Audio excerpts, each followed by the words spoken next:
This episode is brought to you by Vital Farms. Isn't it bullshit to have to question where your food comes from? At Vital Farms, you can trace your pasture-raised eggs all the way back to the source, the pasture. On the side of each pasture-raised carton of eggs, you'll find the name of the farm where your eggs were laid. And when you look the farm up on their website, you'll get a peek at all the sunshine, fresh air, and open space the hens enjoy.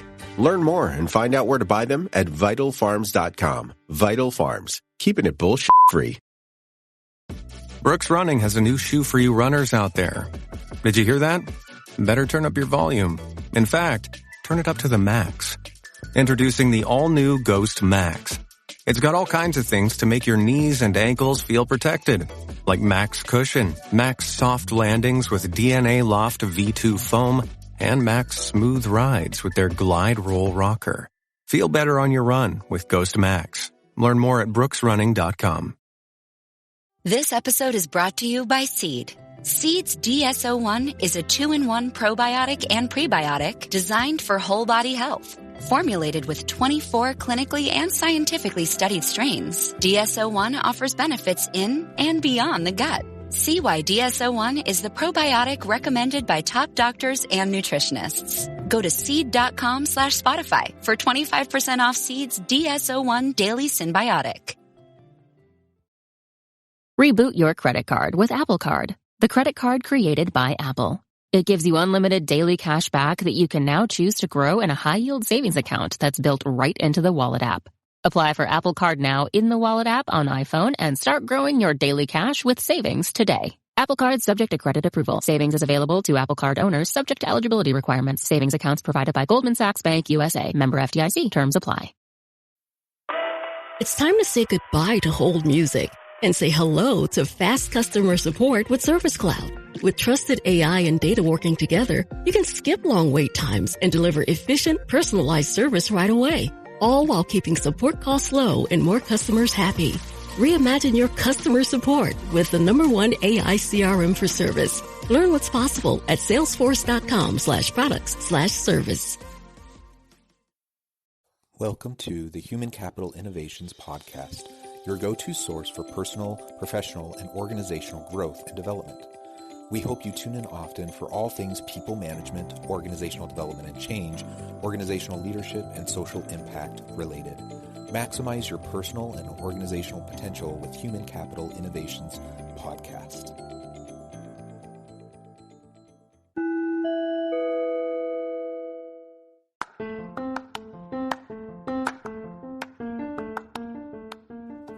Welcome to the Human Capital Innovations Podcast. In this HCI podcast episode, I talk with Minal Bopaiah about her recent book, Equity: How to Design Organizations Where Everyone Thrives.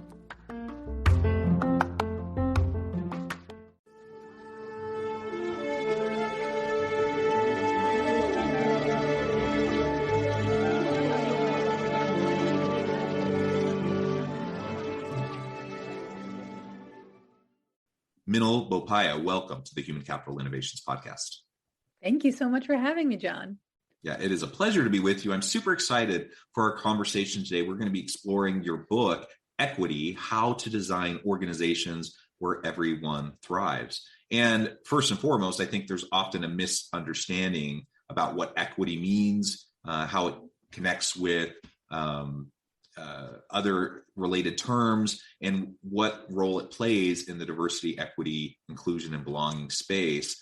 And of course, in your book, you get into how this is so important for organizations and how, as leaders, we can be proactive about creating a really psychologically safe and truly authentically inclusive space and culture where people can have the opportunity to be their best selves, bring their whole authentic selves to work, contribute in meaningful ways, and really have a sense of belonging. So this has never been more important. I'm super excited to have the conversation. As we get started, I wanted to share Minal's bio with everybody.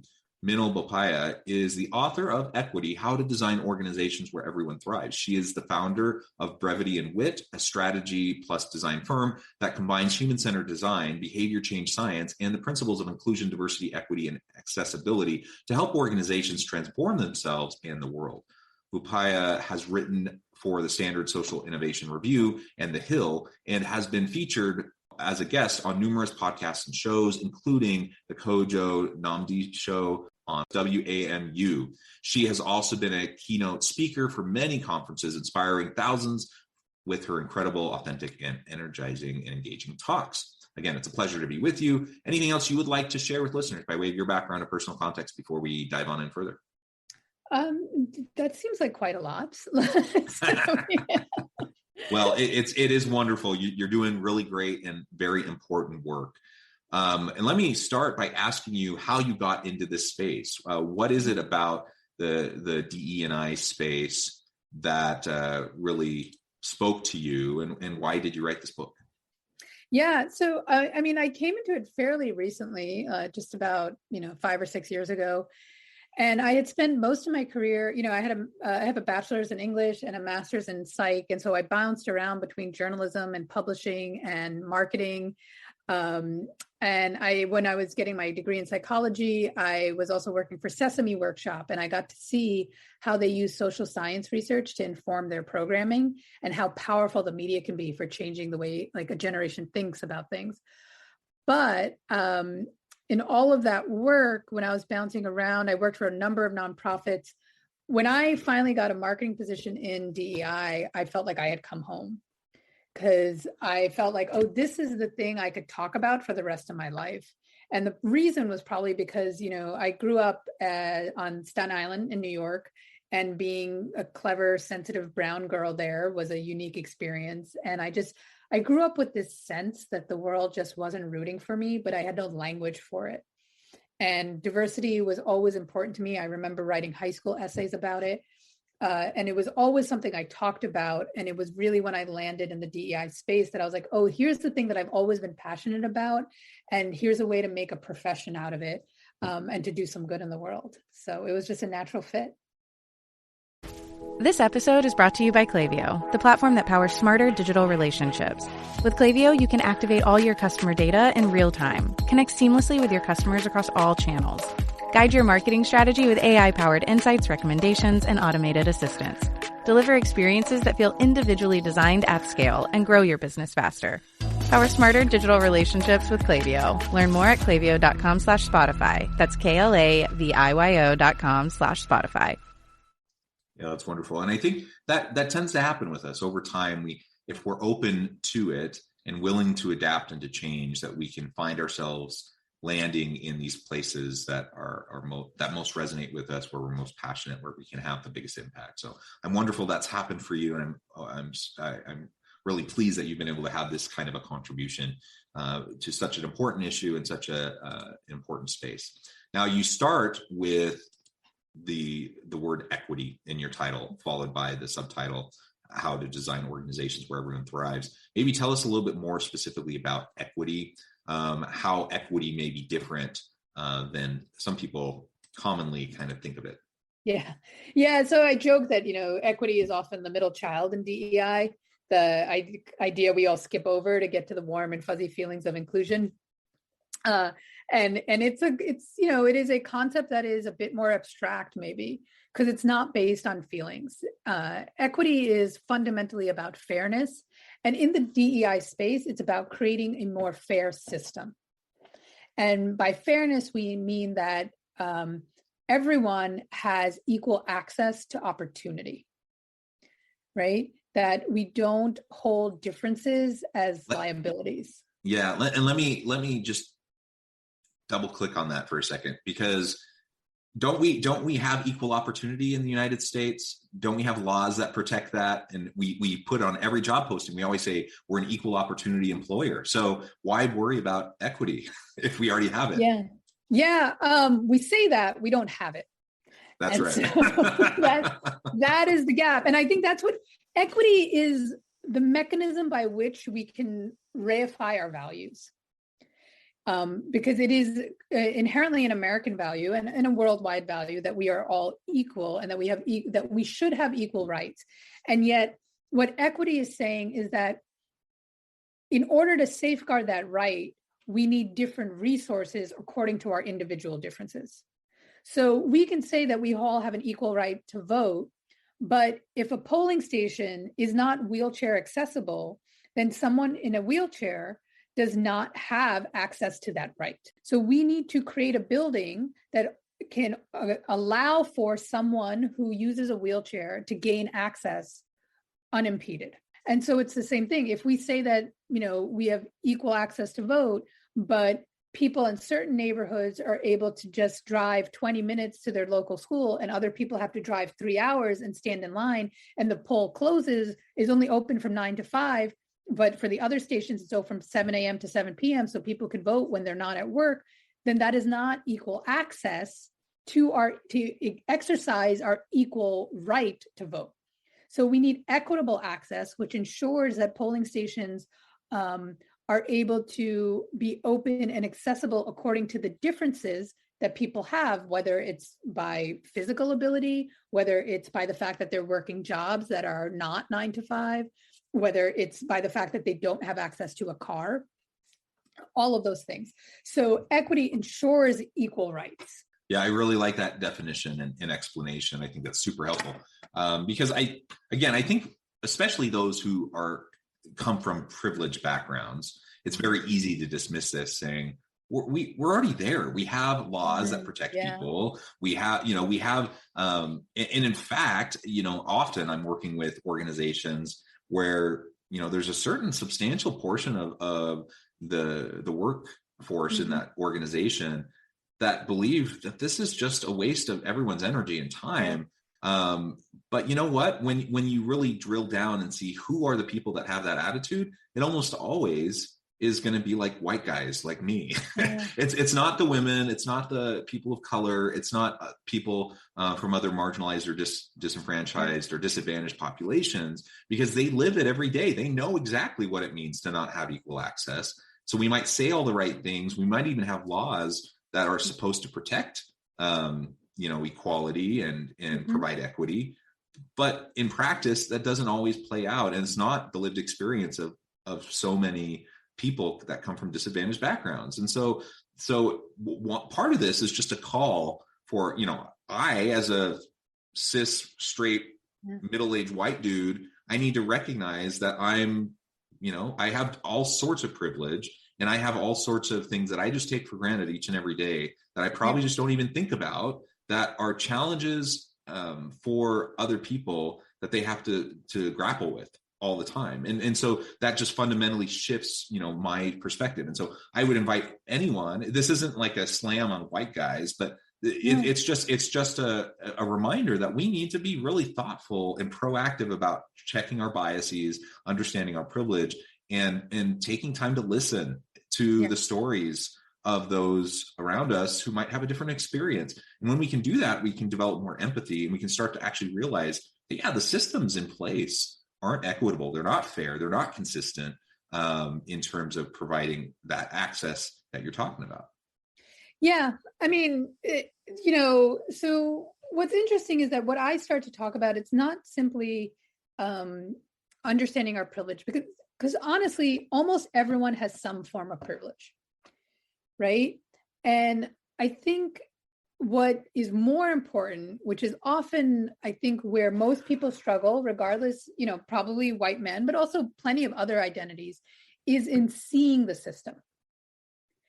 Because what we love to assume is that the world is the way it is because that's just how it naturally evolved. And that is not true. Almost everything in the world was designed by someone. So when we're talking about work, for example, the average workday and job was designed, especially knowledge work, was designed in the 1950s for a straight, white, able-bodied Christian male. So what does that mean? That means that, like, that person at that time used to be able to commute from the suburbs. One income would allow to pay for a mortgage, putting your kids through college and retirement. And they would come home to a home-cooked meal and all of the housework and emotional and cognitive labor taken care for them for free, and be able to work like 40 to 60 hours a week and manage all of that.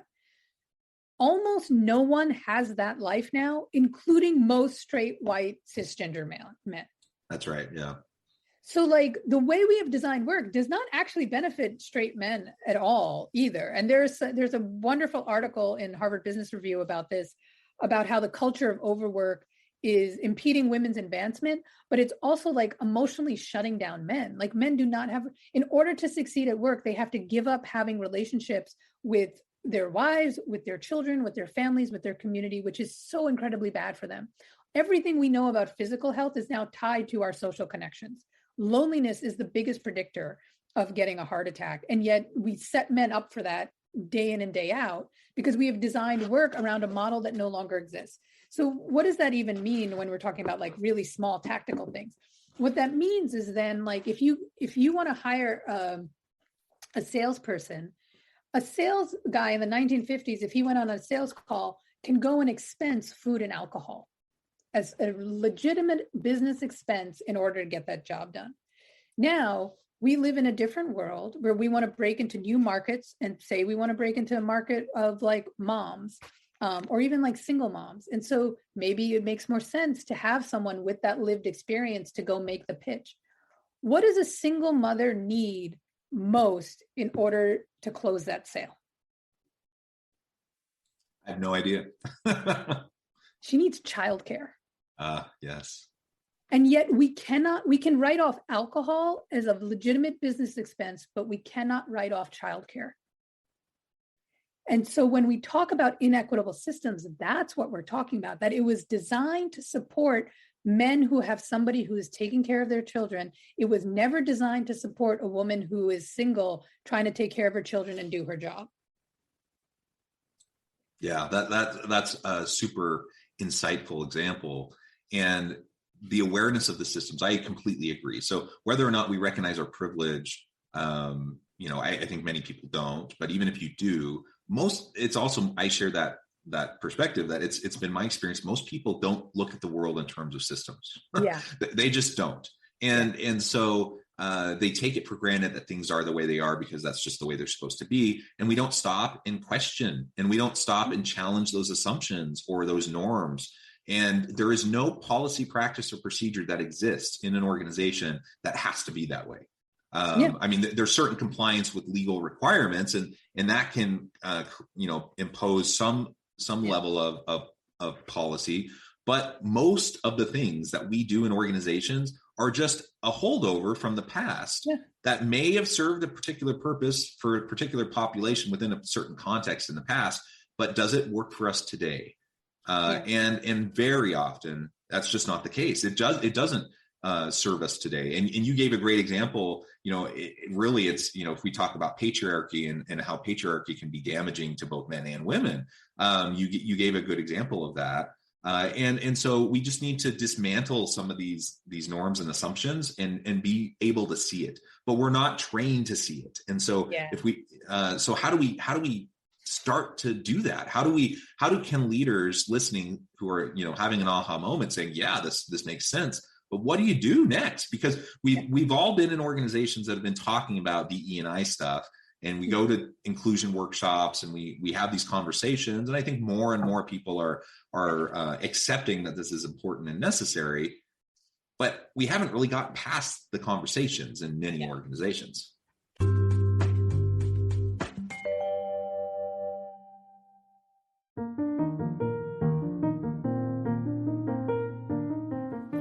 Check out our new weekly LinkedIn newsletter, Alchemizing Human Capital, exploring industry trends via original research and interviews with executives and thought leaders from across the globe. We look forward to having you join us.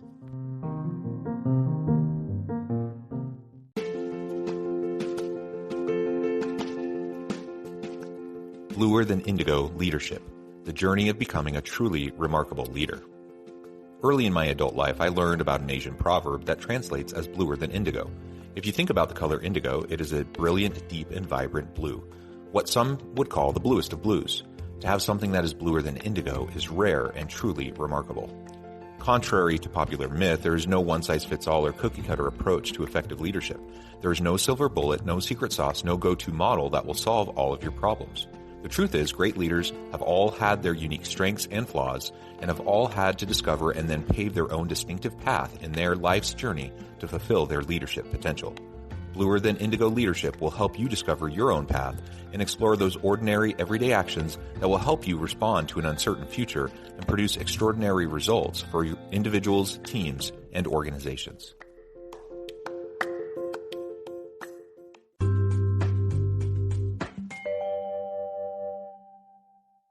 So there's two things. One, I often work in terms of seeing the system and developing system sight. What I often encourage leaders to do is retell their story of success, because you got to get it in your bones and understand how you are also a product of the system. Now, what I mean by that is that we have a pervasive myth in our society that hard work equals success. That's the equation, as if it's like a linear correlation. The more hard work you put in, the more success you experience. That's what that myth is powerful. What I am saying is the actual equation is hard work plus system support equals success. So that, yes, hard work is important. I'm not trying to take away from that. But there is a second variable of system support that equals success. And when somebody is not experiencing success, it doesn't mean they're not working hard. It often means they don't have the system support underneath them. I tell a rather long story in the introduction of the book of like my parents' immigration story that illustrates this idea. But the shorter version is actually the fact that I wrote the book and I've started my own business. I tried to start my own business multiple times when I was single, and it was virtually impossible, because I couldn't afford health insurance and I couldn't make enough money to live and to like convert from like being in the red to being in the black. When I got married, at the age of 41, I was able to go on my husband's health insurance, and his income, even though he's a firefighter and paramedic, he is not wealthy, but it was just enough of a buffer for the 3 months that I needed to make this profitable. My ability to get married has zero correlation to my business acumen. And yet that was a substantial transformative variable that allowed me to be successful in starting a business. Similarly, when I wrote the book during the first year of the pandemic, I can't even believe we're saying that, but yes, it's the first year of the pandemic. I was able to do that because I don't have children, so I wasn't homeschooling anybody. And because my husband is willing to pick up all of the errands and do all of the housework while I was writing. Again, my ability to like marry a guy who's that great, zero correlation to my writing chops. The fact that I've chosen to be child-free shouldn't have to be a choice that women make in order to pursue their dreams. I chose to be child-free for reasons that have nothing to do with that, but nevertheless, that has contributed to my success. And so when I tell leaders, I was like, talk about your successes in a way that unmasks the system for others so that they can begin to see the system variables as well. Because when we do that, we can start to have a deeper conversation about, are those variables in place for other people? It doesn't mean I didn't work hard. I worked like hell on that book and on starting my own business. But I know that there were certain system factors too. And if I can be honest about that as a woman, then that gives other women the chance to set their life up for success. And it also stops gaslighting them into thinking that you can be like a mompreneur and do it all and have like 8 arms and 3 heads and somehow still be like a well-balanced individual, which you can't, you know? Yeah. We all have limited energy and time, and we have to make choices, right? And so I love that. And I love your acknowledgement of, that you married a great guy who's been so supportive. And just like, my wife and I both we're both professors, and we try to equally support each other and to manage the childcare and the home care and errands and all those sorts of things. And I'm just so grateful that I have a wife that's been so supportive of me over time. And I hope that, I've been as supportive for her as she has been for me. And the reality is we all make these choices, and we all have different priorities. And we can't do it all. We can't be all things to all people all the time. So that is a really healthy recognition. I'm glad you focused on that as well. And again, it brings to the table this idea, this better understanding that our context, our circumstances are going to influence our access and the overall fairness of the systems under which we're trying to find success. And so let's talk a little bit more about, as we spend the rest of our time here, together today. Let's talk a little bit more about specific things that leaders can start doing right now, today, to help their people have systems vision, to help their people better understand the equity component, so that we can start making a difference and improve the lives, our lives, the lives of our teams and our coworkers, so that everyone has a chance to thrive. Yeah. So the first thing is tell your story with that sort of frame, right? Like with a systems frame to it. The second part is to get really clear about what are the observable behaviors you want to see in the organization, or what are the equitable outcomes, right? Do you want to create an expense system where anybody, regardless of their life circumstances, can expense what they need in order to like get a job done? Do you want to, if you want a more inclusive culture, what exactly does that mean? What are the behaviors you want to see? Because one of the things that's really important to recognize is that this is not about propaganda or getting everybody to think a certain way.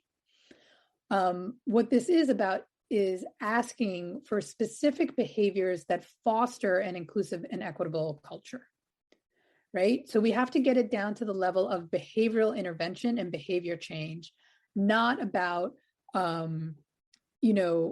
convincing everyone they have to believe certain things. Like that's one, that's not scalable. Two, I think that's unethical, because the D in DEI is for diversity. People are allowed to believe what they want to believe, but we have to say that in this organization, here is the line for what sort of behavior is acceptable. And we need to raise that line from like where it is now, which is like, so long as you don't steal and you get results, you're fine, to no, it is unacceptable to use dehumanizing language. It is unacceptable to spread disinformation. It is unacceptable to use your power in an abusive or exploitative way. And so we want to see people who use power in liberatory ways that are about connecting and healing and repairing and empowering others. We want to see people who make policies that allow for equitable access to opportunity, so that somebody shouldn't have to choose between getting a promotion and, being able to be a mom, that like, we want to ensure that like, there's not a culture of overwork, that meetings are between 9 and 5 and not, off hours, and that only people who have the ability to work off hours are therefore the people who succeed at your company. Those are like the level of tactical engagements that we need to get to, that are very concrete and specific in order to create a more equitable culture. I really like that. And again, good intentions isn't enough. So we need to work towards better understanding, foster self-reflection. We need to strive for a good intention, certainly, but that's not enough. Like, we can't end there. We have to actually start doing specific things to embed this fairness and the equity throughout the system, throughout the policy, practices, procedures, the norms, the values of the organization. And there are simple things that we can start doing right now, like that can happen today, to start making that difference. If we're just thoughtful about it, if we're proactive about that, we're willing to challenge our assumptions a little bit. And so let's get past the conversations, let's get past good intentions, and let's get into practice so that we have behavior change, like you said. And it's not about thought policing. I mean, people can have their own attitudes about a whole range of things and have different perspectives. It's not about thought policing. It's about behaviors. It's about how we interact with each other. And I don't have the right, I have the right to think whatever I want to think, but I don't have the right to treat people in dismissive, undermining ways. I don't have the right to, and we're not even talking about necessarily blatant, overt discrimination, but I don't have the right to make someone feel unwelcome, unwanted, undermined, or insignificant. I just don't. And so we need to reinforce that. We need to call out those behaviors when they happen and help coach people towards better behaviors. And if we can start doing that, we're going to have more healthy organizations. Yeah, absolutely. And, we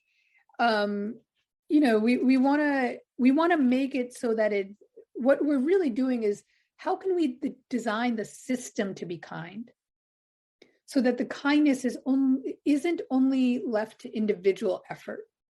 And really where that's coming from is from behavioral economics. So they found that in countries where when you get a driver's license, you're automatically opted in to be an organ donor, they have organ donation rates of like in the 90s. In countries where that's not an option, their organ donation rates are in like the 10 or 20th percentiles. So it's the same thing. Like, you can choose not to at any point. You can opt out, even if you've automatically been opted in. But how do we create organizations where people are automatically opted in to engaging in an inclusive and equitable way, and they have to take monumental effort to opt out?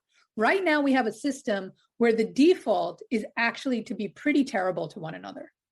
And we need to exert monumental effort to be inclusive and to be kind to one another. And so what I want to do, this book is saying, is to flip that and say, how do we design it so it's actually easy to engage in the kind behaviors, and it is actually hard to be terrible to one another? Minal, it has been a real pleasure exploring your book, the concepts, and really talking about tactical, specific things that we can start to do to improve the lives of those around us and improve the health of our organization. Before we wrap up, I just want to give you a chance to share with listeners how they can get connected with you, find out more about your work, where they can find your book, and then give us a final word on the topic for today. Sure. So I am the only Minal Bopaiah on the internet, so you can find me. I'm very active on LinkedIn, but you can check out my company at brevityandwit.com. You can also learn more about the book at theequitybook.com, where it links. It is available wherever books are sold. It's available on Amazon, bookshop.org, Barnes and Nobles. So you can also go there and search for it. But theequitybook.com not only has links for the books, it has an equity toolkit. It has my bookshelf with other books that I recommend and other resources. And you can sign up for our newsletter through either of those two sites. And we send out a newsletter every 2 weeks with really great tips for designing a more equitable world. So if you're interested in this topic, I would highly recommend that. A final word about equity is, well, I'll say this. I am aware that life is unfair. And so to talk about fairness in an unfair world can seem ironic. But the reason I do it is because I think that the desire for fairness is written in the DNA of all human beings. And when we tap into that, we tap into our humanity. It is like the desire for beauty or truth or creativity. It is the thing that separates us from animals. And so therefore, even in an unfair world, the pursuit of equity is what will allow you to know the true depths of your own humanity. Beautifully said. Thank you so much. It's been a pleasure. I encourage listeners to reach out, get connected, find out more about what Minal can do for you, check out her book. And as always, I hope everyone can stay healthy and safe, that you can find meaning and purpose at work each and every day. And I hope you all have a great week.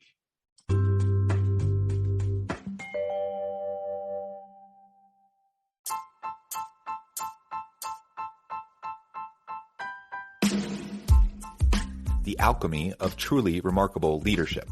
Ordinary, everyday actions that produce extraordinary results. Consider how the nature of work has shifted over the past 50 years. With increased globalization, rapid technological advancement, and the shift in economic composition, the average job of today looks very different than the average job of 50 years ago. What will the jobs and organizations of tomorrow look like? Moreover, what does this all mean for organizational leaders? What are the core competencies and capabilities of organizations and their leadership that are prepared for continued disruption and geopolitical and socioeconomic shifts? Regardless of what the future holds, increasingly, leaders need to be socially minded, data-driven, decisive, champions of talent, and disruptors of the traditional notions of leadership, teams, organizations, and work. The alchemy of truly remarkable leadership will help you to explore your own leadership competencies and capabilities and consider ways to apply and implement them into your workplace and personal life.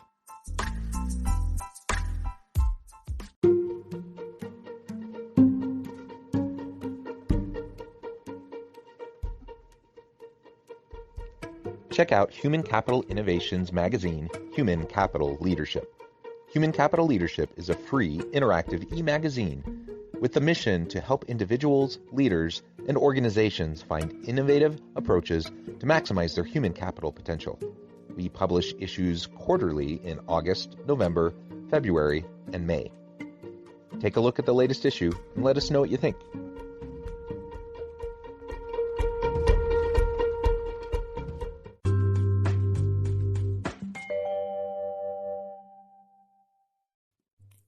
Thank thanks again for joining us for this episode of the Human Capital Innovations Podcast. I hope you stay healthy and safe and that you have a great week.